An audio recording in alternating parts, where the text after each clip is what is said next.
Namaskar. Let us look at the 56th shlokam today.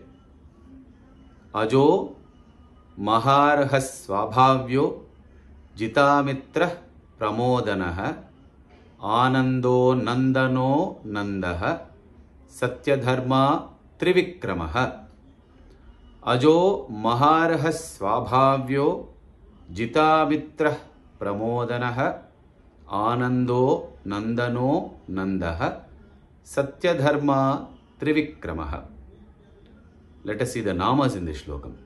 Ajaha Maharhaha Swabhavyaha Jitamitraha Pramodanah Anandaha Nandanaha Nandaha Satyadharma Trivikramah.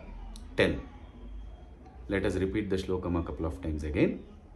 Ajo Maharahas Swabhavyo Jitamitrah Pramodanah Anando Nandano Nandah Satyadharma Trivikramah.